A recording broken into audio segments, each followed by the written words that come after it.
খায়রুল লাকুম ইন কুনতুম তা'লামুন সুম্মা আতিম্মুস সিয়ামা ইলাল লাইল।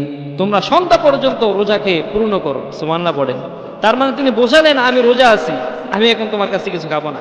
আব্দুল্লাহ মুবারক বললেন যে মা, এটা তো নফল রোজা, আপনি তো নফল রোজা তো বাংলায় জায়েজ আছে, এটা তো ফরজ রোজা না, রমজান মাসের রোজা না, সুতরাং নফল রোজা, আপনি আমার কাছে খাবারটা আছে, আপনি খান, রোজা ভাঙেন, সমস্যা নাই তো।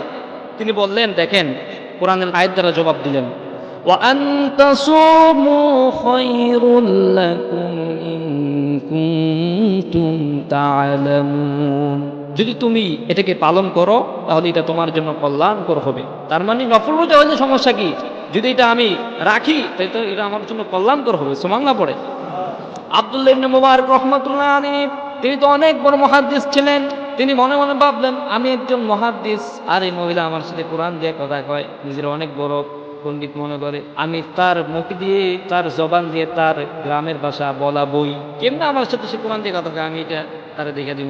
আব্দুল্লাহ মুবারক রাহমাতুল্লাহ অনেক বড় আলেম ছিলেন। তার সম্পর্কে তার সাথীরা বলছে, ইয়া সারা আবদুল্লাহ মিম্মার উলাইলাতান, ইয়া সারা আবদুল্লাহ মিম্মার উলাইলাতান সারা আনহা নূরুহা ওয়া জামালুহা। এই আব্দুল্লাহ, আব্দুল্লাহ যখন আমাদের এলাকা ছেড়ে চলে গেছে, এলাকার নূর গেল, সৌন্দর্য গেল, সব কিছু চলে গেল। ইজা যুকিরাল আখিয়ারু মিম্মান বালদাতিন ফাহুম আনজুমুন ওয়া আনতা হিলালুহা। আমরা আমাদের বন্ধুদের মাঝে যে আব্দুল্লাহকে নিয়ে আলোচনা করি, আমরা যদি তারকা হই, আব্দুল্লাহ হচ্ছে সেই তারকার মাঝে একটা চাঁদ। এত বড় মুহাদ্দিস ছিলেন। তো আব্দুল্লাহ ইবনে মুবারক রাহমাতুল্লাহ আলাইহি মহিলাকে বলতেছে, মা, মনে মনে বলতেছে, আমি আপনাকে আপনার মাতৃ জবান দিয়ে কথা বলে ছাড়বই।